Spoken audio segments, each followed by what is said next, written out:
২০২৪ সালের ৪ আগস্ট গুড়ি বৃষ্টিতে ভিজে রাজধানীর বিভিন্ন এলাকার নানা শ্রেণী পেশার মানুষের স্রোত মিশেছে কেন্দ্রীয় শহীদ মিনারে। স্লোগানে স্লোগানে উত্তাল হয়ে ওঠে রাজধানীসহ গোটা বাংলাদেশ। সবার কণ্ঠে সরকার পতনের এক দফা স্লোগান।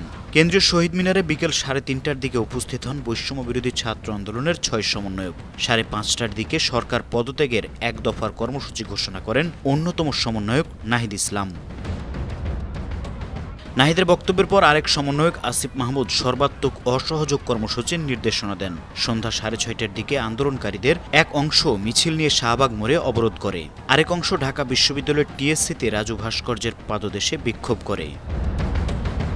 সেদিনের আন্দোলনে অনেক মা বাবা সন্তানদের নিয়ে সামিল হয়েছিলেন। সেখানে এসেছিলেন রিকশা চালকরাও।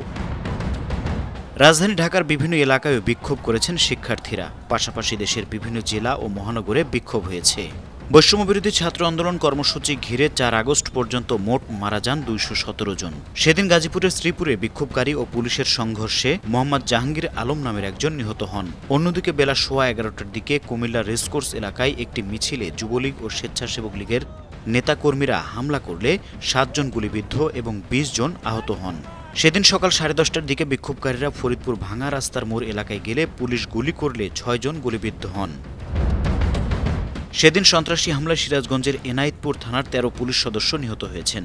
এছাড়া কুমিল্লার ইলিয়টগঞ্জ হাইওয়ে থানার এক পুলিশ সদস্যও সন্ত্রাসী হামলায় নিহত হন। ৪ আগস্ট রাজধানীর রাওয়া ক্লাব মিলনায়তনে সংবাদ সম্মেলনে অবসরপ্রাপ্ত সেনা কর্মকর্তারা সামরিক বাহিনীকে ছাউনিতে ফিরিয়ে নেওয়ার আহ্বান জানান।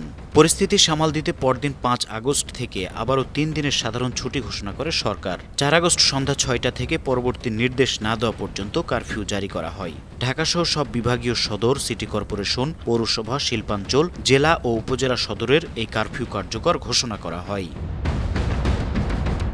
News desk, ৫২ TV.